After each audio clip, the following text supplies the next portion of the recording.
ഇത്തവണ പ്രേമചന്ദ്രൻ കുറച്ച് പാടുപെടും. എന്ത് പാട്? ഒരു പാടുമില്ല. ഈ പ്രാവശ്യം ചുമ്മാ ജയിക്കും. കഴിഞ്ഞ തവണത്തേക്കാൾ മുന്നേ ജയിക്കും. രണ്ട് നടന്മാരാണ് അപ്പുറത്ത് മത്സരിക്കുന്നത്. നടന്മാരെ തിരഞ്ഞെടുക്കാനുള്ള തെരഞ്ഞെടുപ്പല്ലല്ലോ, ബെഡായി ബംഗ്ലാവിലേക്കുള്ള അവതാരകനെ അല്ല തിരഞ്ഞെടുക്കുന്നത്.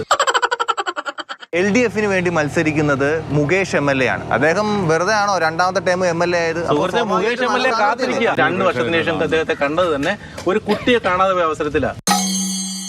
ചർച്ചകളൊക്കെ വരുമ്പോ ഈ പാർവതി മില്ലിന്റെ അവിടുത്തെ പ്രശ്നങ്ങളൊക്കെ ചർച്ച, അതൊന്നും ഒരു പരിഹാരമായിട്ടില്ല. പാർവതി മില്ല് ഇവിടെ ഒരു പ്രശ്നമല്ല. കാരണം പാർവതി മില്ല് പൂട്ടുന്നത് ഞങ്ങൾ പ്രേമേന്ദ്രൻ MP ആയിരിക്കുന്ന കാലഘട്ടത്തിലല്ല. ഈ 10 വർഷത്തിൽ അദ്ദേഹം എന്ത് ചെയ്തു? പാർവതി മില്ലിന്റെ സ്ഥലത്ത് അന്താരാഷ്ട്ര നിലവാരത്തിലുള്ള വലിയൊരു ബിസിനസ് മേഖല MP ചെയ്തുകൊണ്ടിരിക്കുക. പ്രേമചന്ദ്രൻ MP ഫേസ്ബുക്കിലൂടെയും പ്രസ്താവനകളിലൂടെയൊക്കെ ഈ പ്രഖ്യാപനങ്ങൾ ഇറക്കുന്നേ ഉള്ളൂ, കാര്യങ്ങളൊന്നും ചെയ്യുന്നില്ല. അതൊക്കെ എതിരാളികൾ പറയുന്നതല്ലേ. അദ്ദേഹത്തിന്റെ മികവുകൾ ഫേസ്ബുക്കിൽ വരുന്നതിന് എന്താണെന്നേ പ്രശ്നം. ഈ മണ്ഡലത്തില് ഇപ്പൊ BJPയുടെ വോട്ട് ഷെയർ കൂടി വരികയാണ്. പിടിച്ചോട്ടെ, ഞങ്ങൾക്ക് പരാതിയൊന്നുമില്ല. അങ്ങനെയെങ്കിൽ അതൊക്കെ നിങ്ങൾക്ക് ക്ഷീണാവോ? ഒന്നുമില്ല, എവിടെയാണ് ഒരു ക്ഷീണമില്ല.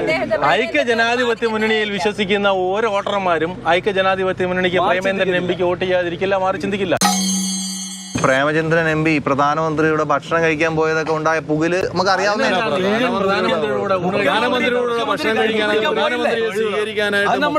ആള് BJPയിലോട്ടൊക്കെ പോകുന്നു. അങ്ങനെ 2-3 തെരഞ്ഞെടുപ്പായിട്ട് പറഞ്ഞിരിക്കുകയാണ്. 1.5 ലക്ഷത്തോളം ഭൂരിപക്ഷം ഒക്കെ കുറയാനൊന്നും സാധ്യത. ഇത്തവണ 3 ലക്ഷത്തിന് മുകളിലാണ് ഞങ്ങളുടെ ഭൂരിപക്ഷം. കൊല്ലത്തെ ചില LDFകാരെ കണ്ടിട്ടുണ്ട്. കുറച്ച് തർക്കുത്തരം പറയാം. ചേട്ടാ, എന്താ ജയിക്കോ? തീർച്ചയായിട്ടും 100% മുകേഷ് ജയിക്കും. 2009 ശേഷം ഈ കൊല്ലം മണ്ഡലത്തിന് നിങ്ങളുടെ ആരും ലോക്സഭയിൽ പോയില്ലല്ലോ. ഇടതുപക്ഷ ജനാധിപത്യ മുന്നണിയുടെ സ്ഥാനാർത്ഥിയെ സഖാവ് മുകേഷ് നല്ല വിജയം കൈവരിച്ചിരിക്കും. കൊല്ലം പോലൊരു മണ്ഡലത്തില് ഒരു പൊളിറ്റിക്കൽ കാൻഡിഡേറ്റിനല്ലേ നിർത്തേണ്ടത്, ഒരു സെലിബ്രിറ്റി സ്ഥാനാർത്ഥി? 100% മുകേഷ് എന്ന് പറയുന്ന പൊളിറ്റിക്കൽ സ്ഥാനാർത്ഥിയാണ്. ജീവിച്ചത് കമ്മ്യൂണിസ്റ്റായിട്ട്, ഇന്നും ജീവിക്കുന്നത് കമ്മ്യൂണിസ്റ്റായിട്ട്, ഒറ്റുകാരനല്ല. ഇപ്പൊ ഈ കൊല്ലം മണ്ഡലം ഒരു RSPയുടെ ഒരു കുത്തകയായി മാറി. ഒരു രീതിയിലും കുത്തകയല്ല. ഈ പ്രേമചന്ദ്രൻ അത്ര മോശമായതുകൊണ്ടാണോ കഴിഞ്ഞ 2 ടൈമും ജനങ്ങൾ ജയിപ്പിച്ചുവിട്ടത്? ഈ MP ആയി 10 വർഷം കൊല്ലം മണ്ഡലത്തിൽ നിന്നിട്ട് ഈ കൊല്ലം മണ്ഡലത്തിൽ എന്താണ് ചെയ്തത്? മുകേഷ് കുറച്ച് അസസ് ചെയ്യാൻ പാടാണെന്നൊക്കെയാണ് പറയുന്നത്. രാത്രിയൊക്കെ വിളിച്ച ബുദ്ധിമുട്ടാണെന്നൊക്കെ പറഞ്ഞതൊക്കെ എന്താണ്? അത് ചില ട്രോളന്മാർ പറഞ്ഞുണ്ടാക്കിയ കഥകളാണ്, അല്ലാതെ നടന്ന സംഭവല്ലേ. ആ ഒരു നല്ല വ്യക്തിത്വത്തിന്റെ ഉടമയാണ് മുകേഷ് എന്ന് പറയുന്നത്. കൊല്ലത്ത് ഇപ്പൊ BJPയുടെ വോട്ട് ഷെയർ നല്ല രീതിയിൽ കൂടിയിട്ടുണ്ട്. അവർ കുറെ വോട്ട് എന്തായാലും പിടിക്കും. കൊല്ലം മണ്ഡലത്തിൽ എത്ര വോട്ട് ഷെയർ കൂട്ടി? ഏത് രീതിയിലാണ് കൂടിയിട്ടില്ല എന്ന് പറയുന്നത്? സുരേഷ് ഗോപി എന്തിനാ തൃശ്ശൂർ പോയി മത്സരിക്കുന്നത്?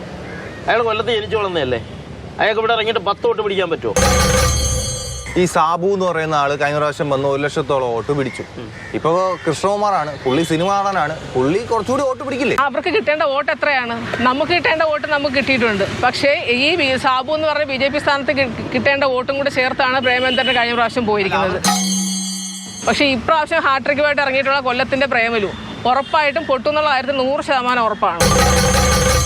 കാവലായ കൃഷ്ണകുമാർ, കഴുതലായ കൃഷ്ണകുമാർ, കടൽക്കരയുടെ നായകനായ കൃഷ്ണകുമാർ. നിങ്ങളൊക്കെ ഇലക്ഷൻ വർക്കൊക്കെ കഴിഞ്ഞിട്ടിരിക്കുക? അതെ. ഇക്കൊല്ലം കൃഷ്ണകുമാറിനൊപ്പമാണ്. കൊല്ലത്ത് നിങ്ങൾ എന്തെങ്കിലും ഒരു അത്ഭുതം BJP കാണിക്കോ? മഹാത്ഭുതം കാണിക്കും. മഹാത്ഭുതം എന്ന് പറയുമ്പോ കഴിഞ്ഞ പ്രാവശ്യം 1 ലക്ഷം വോട്ടാണ് ആകെ പിടിച്ചത്. പ്രേമചന്ദ്രന്റെ ഭൂരിപക്ഷം തന്നെ 1.5 ലക്ഷത്തോളം ഉണ്ടായിരുന്നു. ഇപ്രാവശ്യം 1 ലക്ഷം വോട്ടിനായിരിക്കും ഞങ്ങൾ ജയിക്കുന്നത്. 1 ലക്ഷം വോട്ടിന്റെ ഭൂരിപക്ഷത്തിൽ നിങ്ങൾ ജയിക്കോ? അതെന്തൊരു ചോദ്യം. BJP ജയിക്കും. ത്രിപുര മാജിക് ഇവിടെ ആവർത്തിക്കും. ത്രിപുര മാജിക് നോക്കാം. കൊല്ലത്ത് BJP അക്കൗണ്ട് ഉറക്കോ എന്നുള്ളതാണ് ചോദ്യം.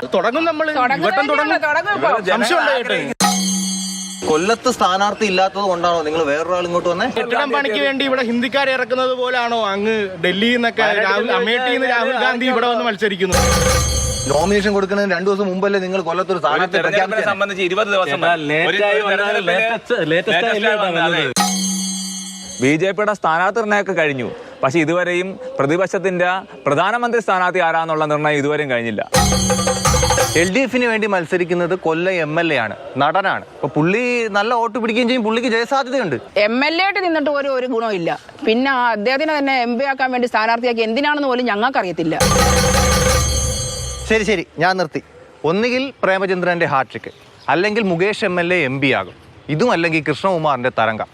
എന്തായാലും ഏപ്രിൽ 26-ന് ജനങ്ങൾ വിധി എഴുതട്ടെ.